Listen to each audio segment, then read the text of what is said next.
But I suppose I would start by agreeing that a great part of this debate turns on how a lot of the issues are framed. It is, in many ways, a debate over a variety of words. Words like political correctness, like multiculturalism, like diversity, and what these things actually mean.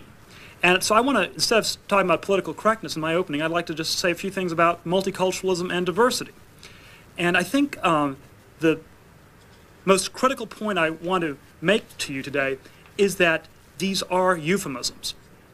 Let's start with multiculturalism. Multiculturalism has next to nothing to do with the study of other cultures. I will repeat it. If there's a single thing I'd like you to take with you today, it is that multiculturalism has next to nothing to do with the study of other cultures. That may be a worthwhile thing to do in an increasingly global world, but that's not what it is about. You do not see students protesting on college campuses, demanding missionary postings in third world countries to learn more about other societies.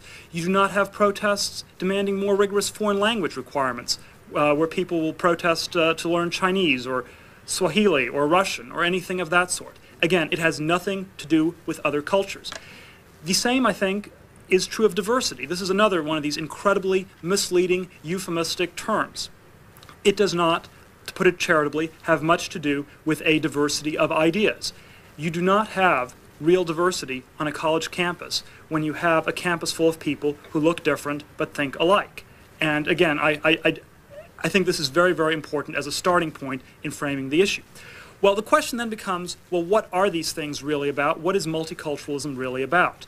And I will suggest to you that the single most important theme that runs through much that goes under the rubric of multicultural is that it is anti-Western. It is not non-Western. It is still focused very much on our own society, but it is primarily a vehicle for denouncing it.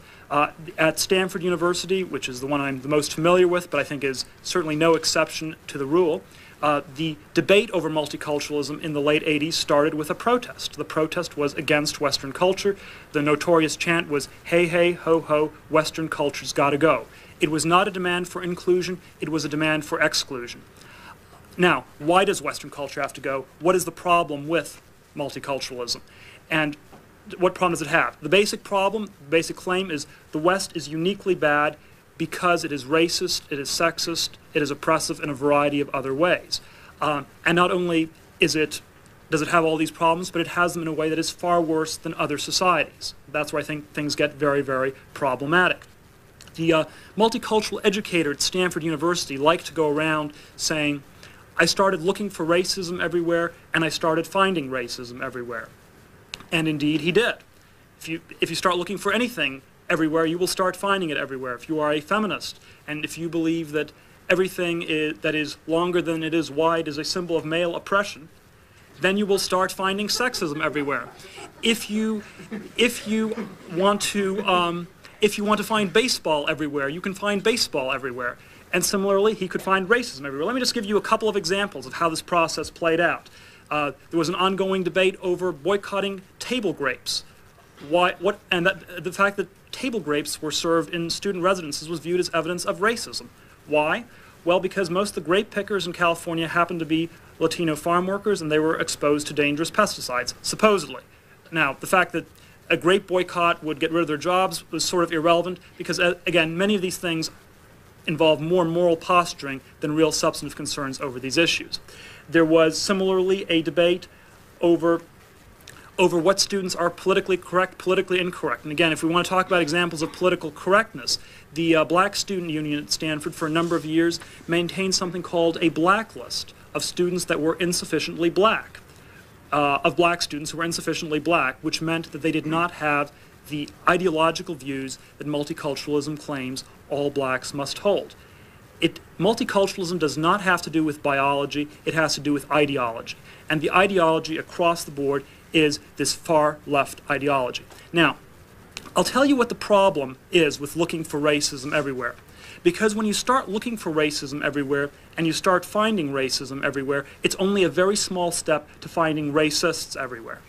Now, there's nothing wrong with that if those racists are really out there, but I'm going to suggest to you that they really aren't. The problems of racism, sexism, other forms of oppression have been vastly exaggerated, and as a result, people get unjustly accused. A culture of complaint leads to a culture of blame, and that is ultimately the real problem with it. Let me just make one last comment, then we'll go on from here. The other point that, and along these lines, let me suggest to you that multiculturalism and political correctness must be thought of as different sides of the same coin.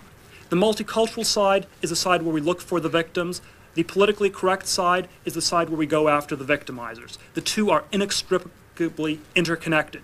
You are not going, and that is why you will find the people who are the most multicultural are also the most politically correct. I do think things have gone way too far in the other direction today, where we have this sort of scorched earth strategy being waged against our own society, and I think we have to find some sort of balance between the two. Now, it's always difficult to know exactly where you draw the balance, but I'd suggest to you one indicator. And I think one very important salient feature is, of course, that this whole multicultural debate over looking at racism, sexism, other forms of oppression is something that could only take place within the context of Western civilization, within the context of the civilization where individual rights, individual human rights became possible. And multiculturalists go too far when they forget that the very rhetoric that animates their debate is the rhetoric of the West. And they always forget this. They always forget it. So I do think they go too far, at least in that one extremely salient regard. Now, again, there's a question of emphasis. How far does it really go in practice? I will suggest to you that the reason the chant, hey, hey, ho, ho, Western culture's gotta go, was so powerful was because it actually referred to two different things. It referred to a class, and it referred to the culture that was being studied in the class. It incredibly succinctly encapsulated what people in higher education had been saying for quite a long time, and the tenor with which they had been saying it. You said a few other things about speech codes. This is sort of the bigger problem, is that on a lot of these college campuses we have speech codes where people feel they cannot debate topics and so on. And it is true that these speech codes are often not very rigorously enforced. They're not very precise. They are, in fact, it's often very unclear what you can say and what you cannot say. But I will suggest to you they have a tremendous stifling effect nonetheless, because the way these speech codes work in practice is that you as a student will err on the side of silence. They are incredibly inhibiting of controversial discourse. The point of the Keith Raboy episode, just to sort of provide the details that John omitted, was that it was sort of Keith was, perhaps this was the wrong thing to do, but he attempted to create a test case of the speech code. And his speech did not, strictly speaking, fall out. It was, strictly speaking, still protected under the speech code at Stanford, but at the same time, the point is there are very few people who say things like Keith, who feel free to say those things, or who would say those things if they were not trying to create a test case. There is no problem of racist speech on campus. There is no problem with racism. There is no problem with sexism. Or to the extent there is a problem, it is not very big. One of the reasons multiculturalism was able to get off the ground in the first place is that most college-age students, and especially those who are attending our top universities, are not bigots. There are very few who are. And so I think one of the really big problems we have to come to grips with is this sense in which the reason we have racial tensions in our society, the reason we have other kinds of tensions, is not because there is a problem with racism and other forms of oppression, but because people are looking for these things too much. If you are dealing with a multicultural educator who is looking for racism everywhere and who's finding racism everywhere, then I think one of the things you might do is you might just stay clear of that person.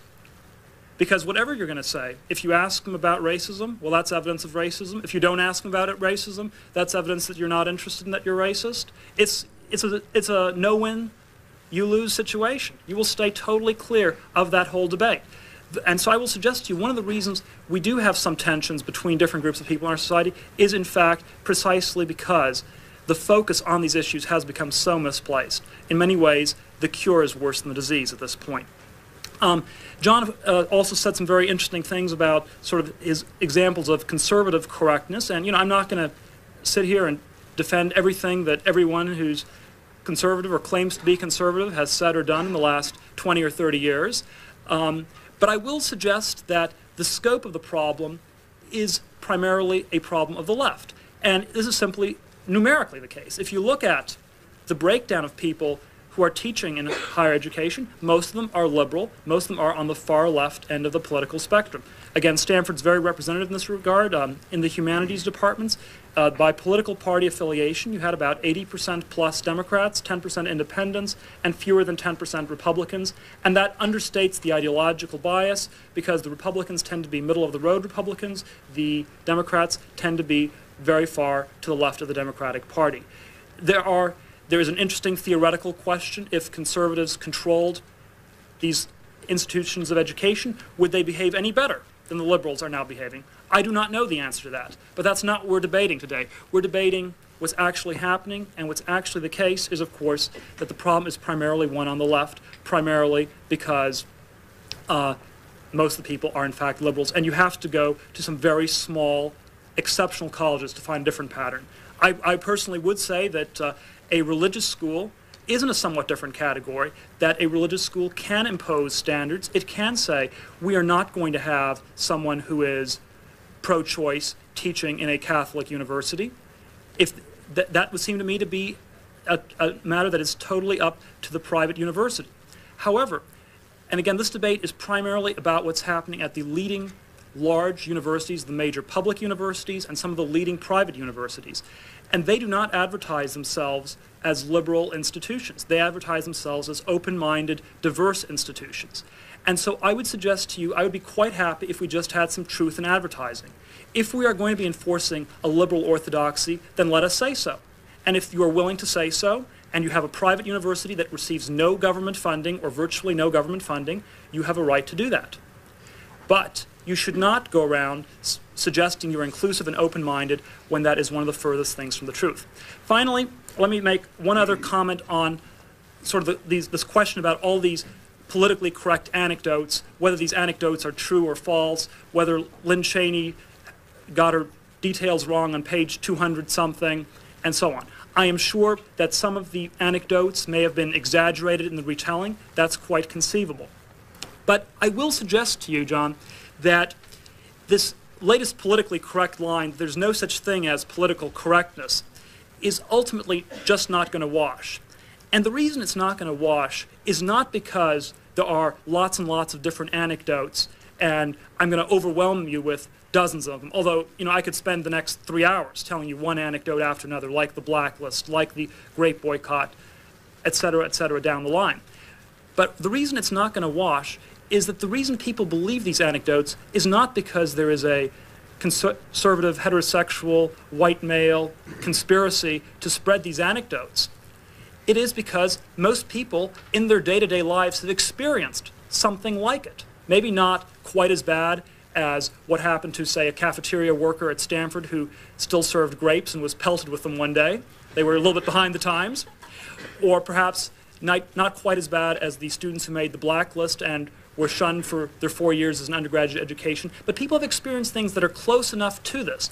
And that is why I think we see a very broad coalition against political correctness. It's not just conservatives. It is also a lot of liberals, say liberals who may be pro-life on an issue, people who do not necessarily fit a well-defined ideological box. They get hammered on those issues, they get hammered on other issues, and that's why a lot of people are saying enough is enough.